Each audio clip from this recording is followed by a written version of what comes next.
verified. Here we go. Cindy just gave me license to start the meeting. Got it. All right, so here we are. This is the Appointments Committee. Today is September 20th, I believe, all day and half the night, right? And we have a couple of people that we're gonna interview today for some good positions. And first, we're gonna ask Cindy to do the roll call. Absolutely. Counselors, Counselor Tracy Shaughnessy, Here. Counselor Jeffrey Mendez, Here. Counselor Gordon Starr, Here. Counselor Paul Neary, Negative. Chair of Committee, Counselor Jen Cullum. Here. You have a quorum. Perfect. So the reason we wait till 6 o'clock is so we can invite the public to speak at public comment. I don't see anyone here tonight to speak in favor or against any candidate that we have. But if they pop in later in the meeting, I'll let them have whatever they want to say too. Because we're not busy tonight. When we get really busy, we don't do that, but here we are. So let's see. First on our list is actually Gary Schrammick. Am I pronouncing your name right, Mr. Schrammick? Are you there? I should be now. Yay, there you are. Okay. Did I pronounce your name correctly? Yes, one of the very few. Awesome. So would you just give us a little synopsis of why you're interested in the committee and a little kind of history on yourself? We'd love to hear it. Sure. Well, I've been a resident in West Barnstable for over 33 years. And I've been trying to be a little more active with regards to the town and doing different things. But I've always had an interest in the waterways because I use them. Been a boat owner for, well, all the time that I've been in town anyways. But so that's probably the main reason is, I want to be more active with the town and do something like this. I've got a pretty good knowledge of the rules and regs and what's involved. I also have my master's 50-ton captain's license. So I'm familiar with the safety protocols around access and the different rules of the road, if you want to say, regarding the water. But I think having been a boat owner and using the waterways, looking at, fair and equal access and when decisions are made that they're applied equally to everybody. So those are some of the main points. And my background, since 1974, I've been in healthcare, working in the community and then in managed care, big pharma for a while, and actively involved in developing and administering programs for over 2 million people, all different backgrounds, ages, requirements, health status, and all of that. And very familiar with identifying issues and active listening, communication skills, and things that are required, when you're trying to build consensus, things like that. Sounds good. Okay. Do councilors have any questions of Mr. Schrammick? No. Yes, Councilor Mendes, please. Hi, Mr. Schrammick, is that how I pronounce it? Yes. Okay. Are you familiar with the Aboriginal Native rights of our local waterways? Yes. Okay. It's my only question. Okay. Councilor Starr, do you have anything to ask? No, I don't at the moment. Thanks. No. Councilor Shaughnessy. Mr. Schrammick, I wanted to ask you, did we interview you before? A few years For ago. this- Yeah. Okay, because I was going to say, I feel like the resume is familiar. Yeah, And I is did the the 100-ton captain, is that basically whale watch size? Yes. Yes, it is. Gotcha. Okay. Yeah, that's what I remember was the 2 different captain license qualifications that you had. Yep. But it's great to see you back, and thank you for your continued interest and reapplying. Appreciate it. Yep. So can I ask a point of information? What happened the last time with the application and interview? Was the position filled by someone else, or was it for waterways, Mr. Schrammick? It was for waterways. There were several applicants, and there was Yeah, I one- feel like there were about 6 applicants Yes. Yeah. that time around. And probably reappointments or something like that, because this is a pretty well formulated resume here with lots of experience and you know. How do you feel about the mooring problem in Barnstable? Well, actually, what aspect of it? I'm very comfortable with it at this point. I know that the harbor master and the committee they've changed the rules and regs. They allow the the new waiting list process and the lottery and all of that. I think it's fair. Yeah. They're improving the access or adding more moorings, which is also good. There's some areas where there is room, and there's a lot more boaters nowadays. So Yeah, there really are. Recreational yeah. boating is really big. But the We mooring had a reg, lawn ornament ourselves for about 1.5 years over here. yeah. Well, it took me probably about 25 years to get a slip. So Yeah.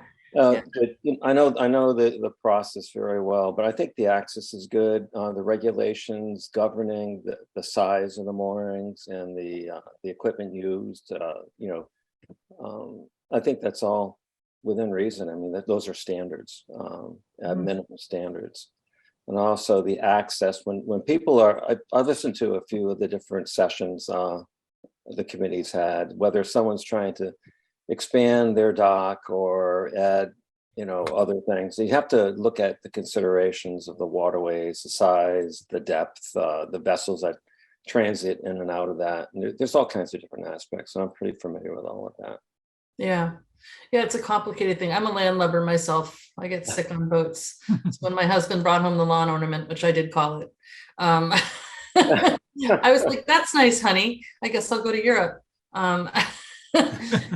That's what happens. But one of the things that's always kind of irked me about the moorings here is that people can own more than one. And that You broke up on that. I said that people can have rights to more than one mooring. That always drives me a little crazy that they have two in their name and they lease one out. I don't know. That's just my opinion, but I mean, we have so few of them. I feel like we should spread the wealth compared to the amount of people that want to be in a recreational boat. But that's just me. Yeah, there are regs. I mean, on the books there are regs about leasing and things like that, but usually it's to one owner traditionally. I mean, there are different commercial regs versus the regular, but I think fair access for everybody, regardless if you're a longtime resident or somebody. It should be a non-biased process. Yes. And very much equal opportunity. Absolutely. I mean, access to our beaches is foremost in our minds when we legislate. And I remember a few years ago, we were sued over a Long Beach case where the Hesiotis family decided that we had abandoned an ancient road and they took it over, and it actually was an access way. Yeah. And we lost.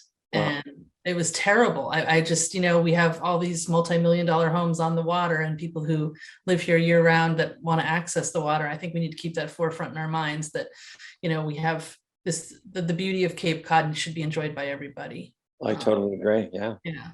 So, okay, well, great. I thank you very much for your time. Yeah.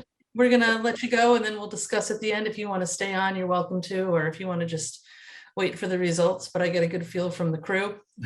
All right. So thank you very much for your persistence. Right. It's nice to have knowledgeable people to apply for these positions. Okay, thank you very much for your time. Okay, bye-bye. Thank you. Okay, and so next on the docket is Emily Cornett, my neighbor who just discovered, and she lives on Chase Street, and she's applying for the housing committee where we could really use some help. So Emily, you have a nice resume here. Do you want to tell us a little bit about yourself? Yeah, of course. So I am originally from the DC area. I've been living on Cape Cod for 3 years now. My boyfriend is a local here, so he drugged me here, and I'm so happy that he did because I absolutely love the community here. I love the people, and I just feel so blessed to be able to live here. And I have experience working in public policy and legislative affairs. I was an intern for a nonprofit in the DC area for Meals on Wheels. So we were advocating for the senior population and health and lobbying on the Hill, attending briefings and representing them on the Hill. I had also spent time working on a Senate campaign in the state of Maryland for an independent, actually, which took a lot of work. We had to gather 10,000 signatures to help get them on the ballot, talk to a lot of people, but it was a great learning process in grassroots advocacy, which I feel like is so important when we're talking about housing and housing crisis on Cape Cod specifically. Currently, I am a loan officer at Loan Depot. I've been working in mortgages for 3 years now, almost just around. And right now I have found that I primarily focus my business on helping first-time homebuyers and locals on Cape Cod, because being in that, this is something that I do every day. It has really come to my attention how dire the need is here. And I feel it's my responsibility as somebody with the knowledge that I have to step up in front and really advocate for those who are in need of housing and address the issues that I see every day, the things that are making it more difficult for people to obtain housing. So this is what I really try and focus on, is helping and educating locals and helping them achieve homeownership or even find rentals. I mean, I will go out of my way to try to help any local if I have to write them a letter to try and advocate for them, because I know how difficult it is right now. So that is why I'm so interested in the housing committee, because I would like to bring my perspective of what I see daily and try and help make change for the people here, because it's so important that our locals get to stay local too. I agree 100%. Who'd like to ask Ms. Cornett a question? Anyone? Got anything?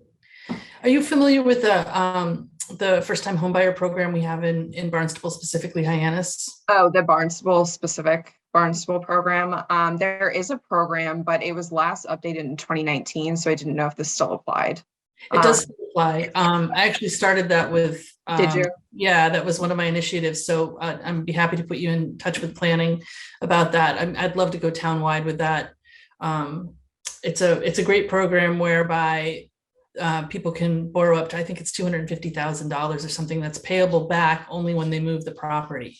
So there's no extra note on it at all. It's just really to help on the down payment.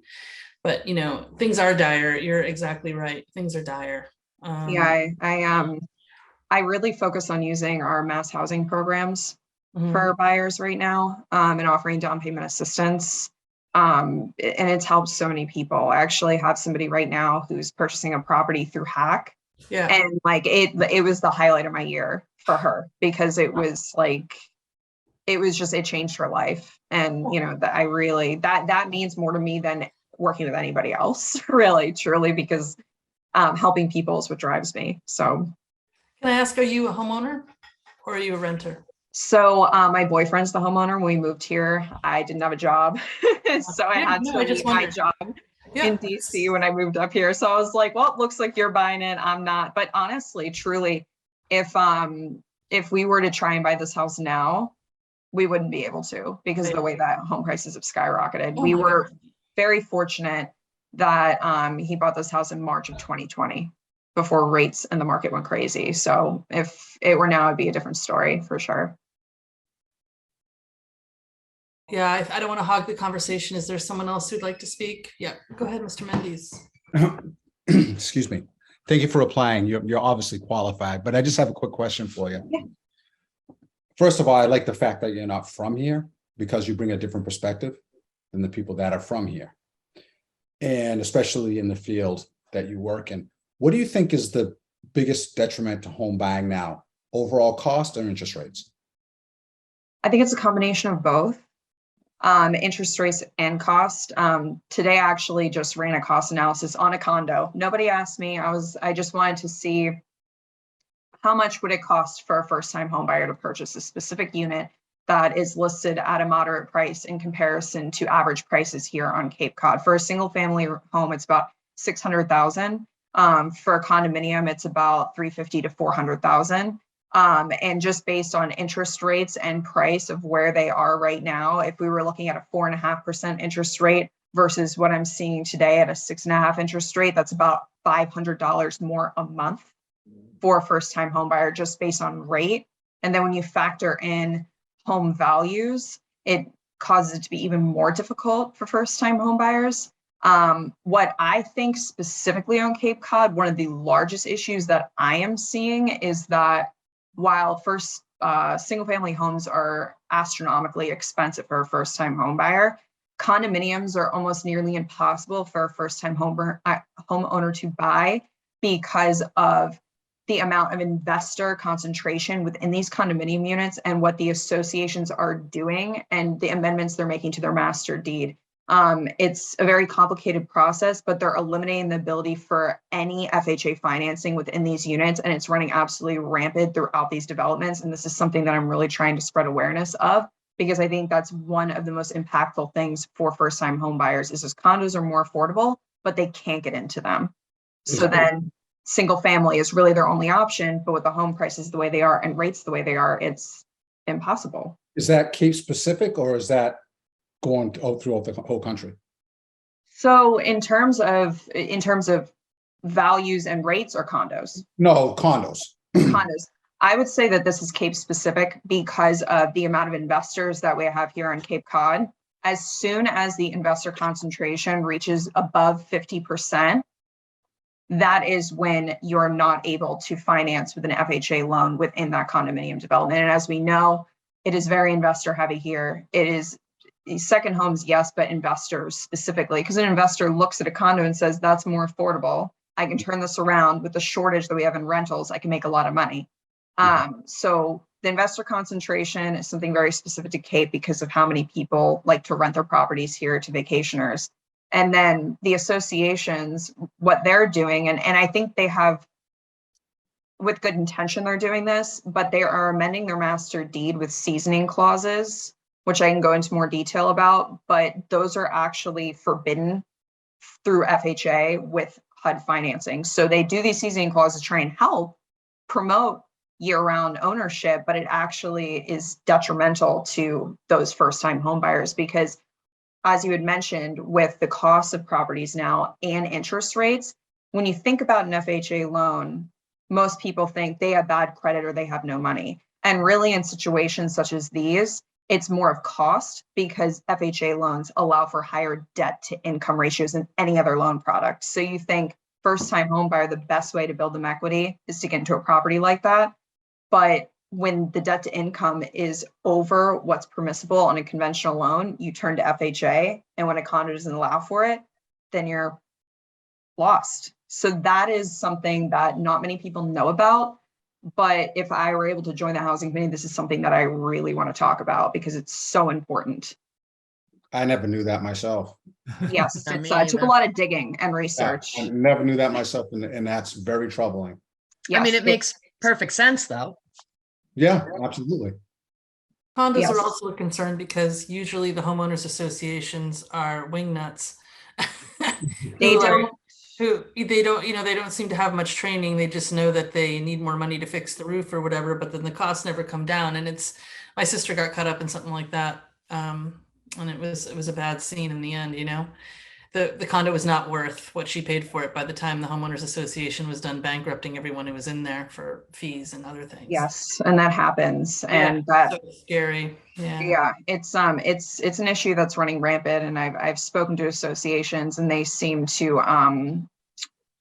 not agree with me, which is an issue in itself. They feel that what they're doing is just fine. So that's why I'm trying to spread awareness and talk to as many associations as I can.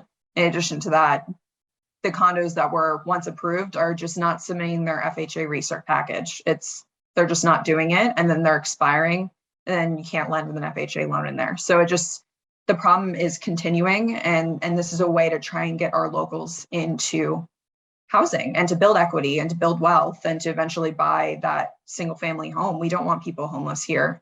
We don't want people displaced. I don't want to see that. And it's just becoming very difficult to be able to help them when I want to help them. Wow, impressive. Yeah. Anyone I'd say you're not else? really qualified, but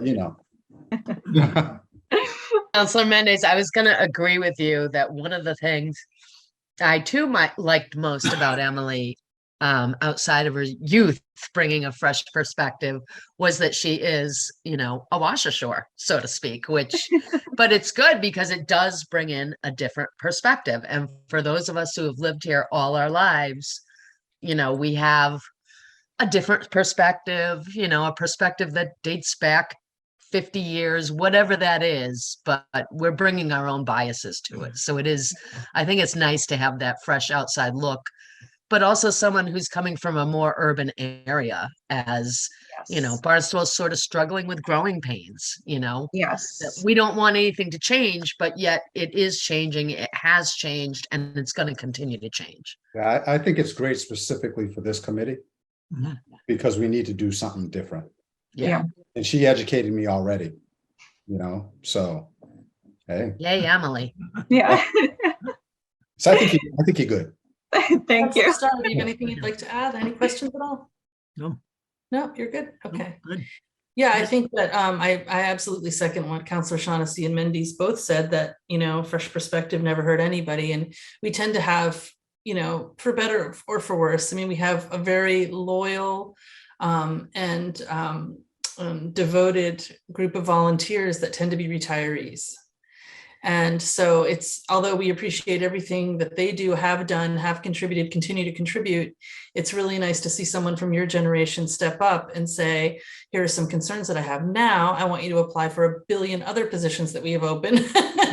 I figured I would start here. Who's your boyfriend? Let's get going. Can we start with the Council on Aging, please? It's like, you know, so it's just nice to see talent and interest and a desire to be part of a community. And yeah, thank you very much for taking the time. Yeah, thank you for having me. Yeah, Thank you. and so we'll debate this after we say goodbye to you. And then if I were you, I wouldn't worry. I see smiles all over the place. And we'll get those handcuffs on you soon, and you'll be one of ours. Awesome. Sounds great. Thank you Very so cool. much. All right, take care. Emily. You too. Bye-bye. All right, so let me find the. Oh, my. No, not yet, Dante. You need to be patient with me. What's for dinner? Exactly, that's what's going on here. Roberta's in here shuffling around, asking me if I've marinated the meat for the grill. I'm like, I've been working all day like you do. Tell Dante Uncle Jeff is on his way. Uncle Jeff is Oh, yeah. on his way. Come cook for you. The address is 225. All right, let me find, I'm looking for the Agenda. agenda. Here we go. Okay, so I guess we're just up for discussion at this point. Then we'll do some minutes. Right. Oh, we do have one resignation here. Mr. Carey resigned, I see here on the list from the Housing Committee. So That's why she was able to submit an application, because he just recently resigned. yeah, so that's good. So then we have a full Housing Committee board then again, Cindy? Yes. Okay, good. Yeah, she's a good voice. I like that. Yeah. Any discussion you want to have about any of the candidates? Either of the candidates, I should say. I like them both. Yes, Yeah. let's just, Yeah, yeah. Tracy? I'd like to move Emily Cornett to a regular member with a term ending 6/2024. Is there a second? Yeah. Second, perfect. yeah. Okay, Cindy, could you take a roll call for me, please? Absolutely. Councilors Gordon Starr, Yes, Councilor Jeffrey Mendez, Yes, Councilor Tracy Shaughnessy, Yes. Chair of Committee, Councilor Jen Cullen. Yes. It's unanimous. Can I get a motion for Mr. Schrammick as well, please? I'd like to move Gary Schrammick as a regular member to the Waterways Committee with a term expiring 6/2025. second. so, thank you, Tracy. You got the date. That's right. good. I don't have that in front of me. Councilors Gordon Starr, Yes, Councilor Tracy Shaughnessy, Yes. Councilor Jeffrey Mendez, Yes, Chair of Committee, Councilor Jen Cullen. Yes. It's unanimous. People, that's excellent. So would someone like to make a motion to approve the meeting minutes from our last meeting of July 19th? We missed each other it's been 2 months. oh boy. my Holy heart moly. bleeds. I know. Well, now we get to see each other every 2 weeks in person, so. Oh, good. So Yeah. I make a motion to accept the minutes from July 19th, 2022. Second, Second, Cindy, if I can, Counselors, Counselor Jeffrey Mendez, yes. Counselor Gordon Starr, Yes, Counselor Tracy Shaughnessy, yes. and Chair of Committee, Counselor Jen Cullum. yes, sounds good It's to me. unanimous. And so before we adjourn, we'll look at our next meeting, which looks like it's going to be October 18th. Do I have that right, Cindy? The third Tuesday of October? That's correct. Yeah, so October 18th is our next meeting then. I have no matters that were not reasonably anticipated. So with all that, I will accept a motion to adjourn. can I say one thing? You may. I'm thinking that maybe we should, if you go on the town council website and you look at openings in committees, Mhm. there's some committees that have 3 or 4 openings, and then there's also a water quality committee that hasn't existed for years. Mhm.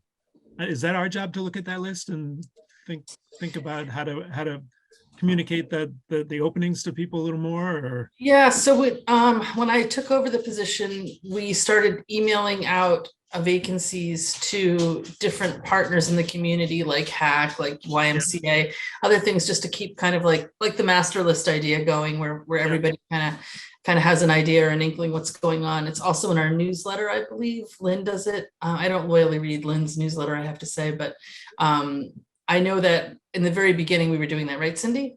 Yeah, it's also posted on every social media outlet that Lynn Poyon posts the, so any resident that receives the e-news, it's called, that she puts out, Yeah. our e-news lists the vacancies all the time. They're pulled off the website because that list that's on our town council page is generated from the database that I maintain.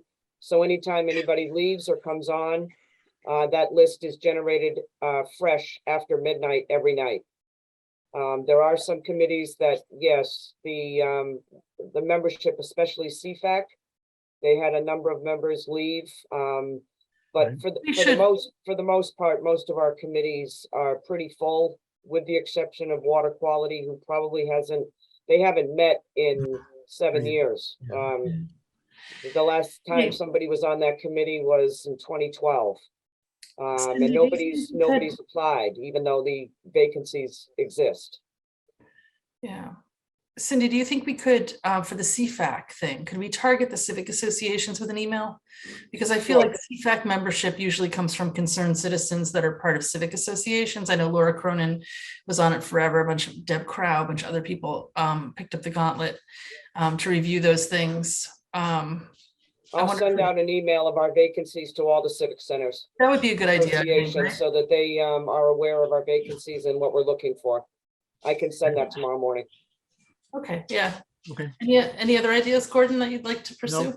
no, that's it. Thanks. Hopefully that'll work. You know, when we go to our various civic association meetings, we can mention it as well. Yep. And if you don't see it on, you're not on Facebook, are you, Gordon? Yes, I am. You are, okay. So if you don't see it under the town stuff, reach out to Lynn and say, I thought we were gonna do these vacancy things. Yeah. Because she does a lot of that stuff, and I'm sure things get lost in the shuffle. They do. Yeah, so. Okay, thank you. Sure. Anyone else? Okay, I'll accept that motion then. Move Make a to motion to adjourn. adjourn. Motion to adjourn. Second. Second, Yay. Councilors, Okay. Councilors Back- Gordon Back to Starr, work, Jeffrey. Oh, yes. Yes. Councilor Jeffrey Mendez, Yes.